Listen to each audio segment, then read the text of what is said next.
Bu Lasmi ini melihat ada satu sosok tinggi hitam itu berada di depan teras.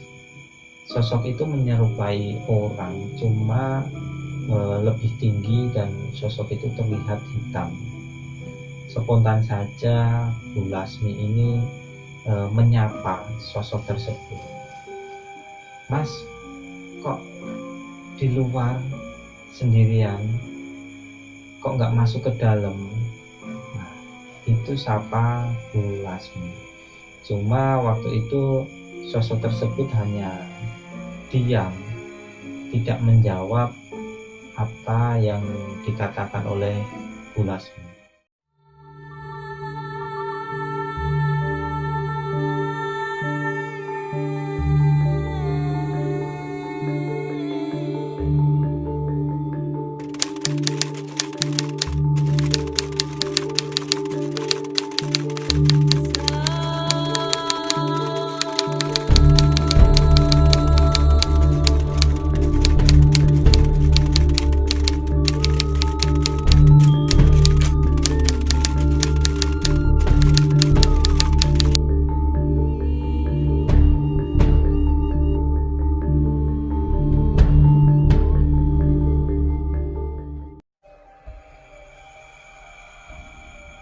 Assalamualaikum warahmatullahi wabarakatuh. Selamat malam buat seluruh pencinta horor dimanapun Anda berada. Kali ini teman horor akan membawakan sebuah cerita. Cerita ini dari narasumber yang sebut saja namanya adalah Mbah Lasmi, dan juga ada Mbah Lastri. Nah, Mbah Lasmi ini adalah tetangga dekat dengan nanti yang akan saya ceritakan, dan Mbah Lastri adalah keponakan atau anak dari adiknya yang akan saya ceritakan nanti. Mereka ini tinggal di daerah Jawa Tengah, di suatu desa. Nah, peristiwa ini terjadi kira-kira tahun 80-an, di mana di daerah Mbah Lasmi ini ada satu orang pintar, dukun lah sebutnya seperti itu. Kita sebut saja namanya adalah Pak Wito. Kala itu Pak Wito ini sangat disegani oleh warga sekitar, dan banyak sekali pasien ataupun tamu yang datang ke rumah Pak Wito tersebut. Pak Wito ini juga bisa menyembuhkan berbagai macam penyakit.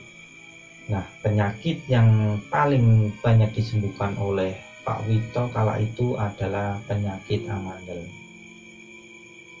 Pak Wito ini punya adik yang namanya kita sebut saja adalah Bu Wati. Nah, Bu Wati ini sangat bertolak belakang dengan Pak Wito. Bu Wati ini sangat mendalami ilmu agama, dan Bu Wati ini belajar dengan serius di ilmu agama tersebut. Warga sekitar sudah menyebutnya Ibu Nyai, yang dimana Ibu Wati ini sudah dianggap orang yang solehah, dan menjadi pemuka agama di daerah tersebut. Sebelum Pak Wito ini mendalami ilmu hitam, Pak Wito ini masih dalam tahap belajar waktu itu. Bu Wati ini sudah mengetahui dan mencoba untuk menasehati Pak Wito agar tidak meneruskan apa yang dialami. "Mas, Mbok jangan diteruskan lagi apa yang dipelajari selama ini. Kita hidup apa adanya dan kita coba berserah diri dan mendekatkan diri kepada Allah." Begitu kata Bu Wati menasehati kakaknya.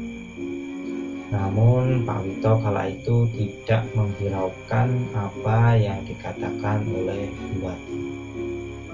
Pak Wito tetap melakukan apa yang diyakini dan apa yang dipelajarinya hingga saat ini.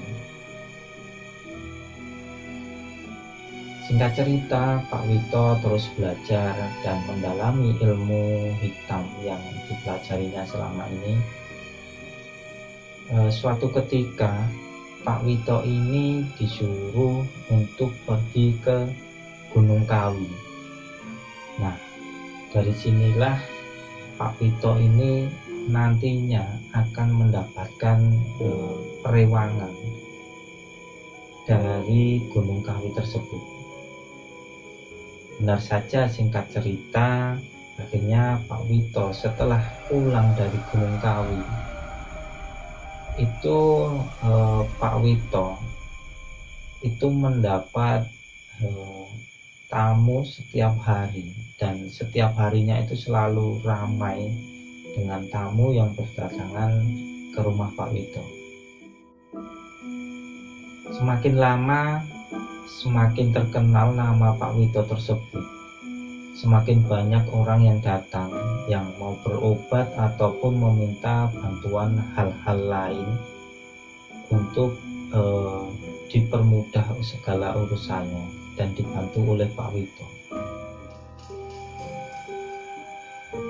Dari pengakuan warga sekitar dari rumah Pak Wito tersebut, itu sering terlihat penampakan perewangan dari Pak Wito itu. Pernah suatu ketika Bu Lasmi yang waktu itu masih remaja itu disuruh ayahnya buat beli sesuatu di warung. Waktu itu sekitar masih jam 7 atau setengah 8 malam. Bu Lasmi ini sebelum berangkat sudah dipeseni oleh ayahnya, "Dok, nanti kalau di jalan kamu ketemu orang asing ataupun melihat sesuatu ataupun ada yang memanggil kamu jangan berhenti, jangan noleh, kamu tetap lurus saja, jalan, tetap fokus pada tujuan kamu." Kala itu yang Bu Lasmi masih polos, tidak mengerti apa yang dimaksud oleh ayahnya, oleh bapaknya. Itu hanya bisa mengiyakan, "Ya Pak, nggih Pak." Nah, seperti itu. Akhirnya singkat cerita Bu Lasmi ini berangkat ke warung. Nah, kebetulan waktu itu melewati rumah Pak Wito. Nah, ketika melewati rumah Pak Wito, Bu Lasmi ini melihat ada satu sosok tinggi hitam itu berada di depan teras. Sosok itu menyerupai orang, cuma lebih tinggi dan sosok itu terlihat hitam. Spontan saja Bu Lasmi ini menyapa sosok tersebut, "Mas, kok di luar sendirian? Kok nggak masuk ke dalam?" Nah, itu sapa Bu Lasmi. Cuma waktu itu sosok tersebut hanya diam, tidak menjawab apa yang dikatakan oleh Bu Lasmi. Akhirnya Bu Lasmi mencoba mengulangi apa yang dikatakannya, tapi sosok tersebut tetap diam dan tidak menjawab satu patah kata pun. Akhirnya dengan sedikit sewot, Bu Lasmi ini ngomel sama sosok tersebut, "Wong ditanya kok cuma diem aja, nggak punya kuping apa gimana toh?" Bu Lasmi sambil jalan menenteng obor yang masih di tangannya, karena waktu itu listrik itu belum masuk ke desa tersebut. Jadi ketika bepergian, penerangan itu ya cuma bawa obor untuk sebagai sumber penerangan. Singkat cerita, akhirnya Bu Lasmi pulang ke rumah dan menceritakan kepada bapaknya apa yang dialaminya tadi di jalan. Pak, tadi saya melihat seseorang itu berada di depan teras rumah Pak Wito. Cuma saya tanya, itu nggak jawab, cuma diem aja. Saya ulangi lagi, tetap diem. Akhirnya ya udah, saya tinggal pergi. Nah, mendengar apa yang dikatakan Bu Lasmi, ayahnya ini hanya bisa senyum sambil ngomong kepada Bu Lasmi, "Duk, tadi kan udah saya bilang kalau ada sesuatu atau melihat sosok asing itu jangan berhenti. Kamu tetap fokus saja pada tujuanmu, nggak usah berhenti, nggak usah tanya, nggak usah noleh kalau dipanggil orang." Dengan perasaan yang masih bingung dengan apa yang dikatakan bapaknya tadi, Bu Lasmi ini hanya mengiyakan, menganggukkan kepala, tidak mengerti apa yang dikatakan, yang dimaksud oleh bapaknya. Semakin dewasa, semakin mengetahui Bu Lasmi ini ternyata sosok yang dijumpainya pada malam itu di depan rumah Pak Wito tersebut, ternyata sosok itu adalah sosok perewangan dari Pak Wito.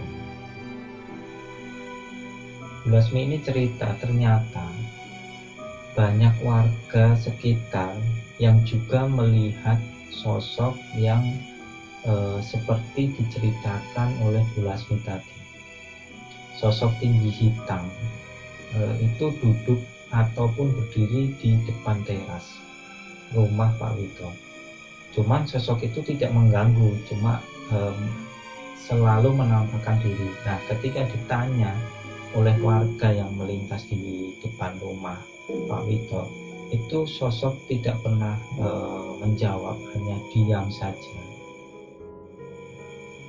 Lama-kelamaan warga sekitar pun semakin hafal, oh ternyata itu adalah sosok perewangan dari Pak Wito. Akhirnya ketika melintas dan melihat sosok tersebut, warga sekitar sudah tidak heran, sudah terbiasa. Akhirnya mereka tidak menghiraukan sosok tersebut. Seperti biasa, Pak Wito setiap hari selalu kedatangan tamu, entah itu untuk berobat atau meminta bantuan hal lain. Tamunya semakin hari semakin banyak, dan mereka rela antri lama untuk bisa bertemu dengan Pak Wito.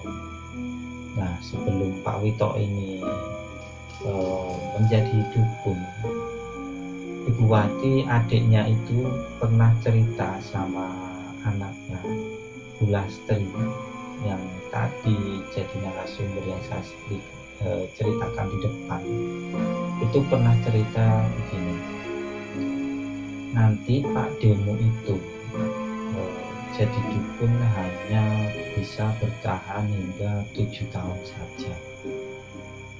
Tapi ketika itu Bu Lastri tidak terlalu menghiraukan apa yang dikatakan ibunya, itu Bu Wati. Bu Lastri hanya menganggukkan kepala dan tidak terlalu menghiraukannya. Tahun demi tahun Pak Wito terus menjalani kesehariannya. Tamunya semakin banyak dan tiba pada tahun ke-7. Nah, pada tahun ke-7 ini terjadi sesuatu hal yang mengagetkan warga sekitar. Kala itu Pak Wito pagi-pagi terlihat sedang mempersiapkan sesuatu. Pak Wito sedang mengisi air putih ke dalam botol. Nah, akhirnya botol itu dibawa masuk ke dalam kamar Pak Wito. Tidak selang berapa lama setelah Pak Wito masuk ke dalam kamar, itu terdengar ledakan yang sangat keras, hingga warga sekitar pun kaget dengan ledakan tersebut. Warga sekitar banyak yang keluar, akhirnya mengecek apa sih yang sebenarnya terjadi, mencari sumber suara ledakan tadi. Nah, ternyata sumber ledakan tadi itu berada di dalam kamar Pak Wito. Setelah dibuka, ternyata di dalam kamar Pak Wito tersebut, Pak Wito itu sudah tidak berdaya. Tubuhnya sudah lemah, waktu itu gosong, menghitam. Nah, akhirnya Pak Wito ini dibawa ke rumah sakit. Dibawa ke rumah sakit A, ternyata rumah sakit A ini tidak mampu. Akhirnya dirujuk ke rumah sakit B dengan fasilitas yang lebih lengkap. Tapi sayangnya dalam perjalanan, nyawa Pak Wito sudah tidak bisa tertolong lagi. Pak Wito meninggal dalam perjalanan ke rumah sakit. Nah, tepat seperti yang dikatakan Bu Wati sebelumnya, Pak Wito akan mengakhiri jadi dukun pada tahun ke-7. Tapi siapa sangka kalau akhir dari Pak Wito ini akan berakhir tragis seperti ini. Dikatakan oleh Bu Wati bahwa hal tersebut itu dikarenakan ada satu perjanjian gaib antara Pak Wito dan perewangannya yang selama ini membantunya. Setelah Pak Wito ini meninggal, Bu Sulasmi ini juga cerita kalau perewangan dari Pak Wito ini masih sering menampakkan diri. Bu Lastri ini sering mendengar seperti macan yang menggeram ataupun geraman hewan buas. Nah, karena penasaran buat Bu Lasmi ini memberanikan diri untuk mengintip dari balik jendela rumahnya. Bu Lasmi ini melihat ke arah rumah Pak Wito, dan Bu Lasmi ini melihat satu sosok. Nah, sosok itu persis seperti macan, tapi warnanya putih. Itu sedang menggeram dan kakinya mencakar-cakar tembok dari rumah Pak Wito itu. Hingga saat ini, kata Bu Lasmi, sosok perewangan itu yaitu sosok tinggi hitam dan sosok macan itu terkadang masih menampakkan diri, tapi tidak sesering dulu ketika Pak Wito masih hidup. Nah, begitulah akhir dari cerita ini. Semoga kita bisa ambil hikmah dari cerita ini. Dan terima kasih buat Bu Lasmi dan Bu Lastri yang sudah bersedia menceritakan pengalamannya kepada tim teman horor. Nah, buat teman-teman yang punya cerita horor ataupun cerita-cerita mistis, silakan kirim email ke temanhoror@gmail.com. Nanti cerita teman-teman akan kita ceritakan di sini.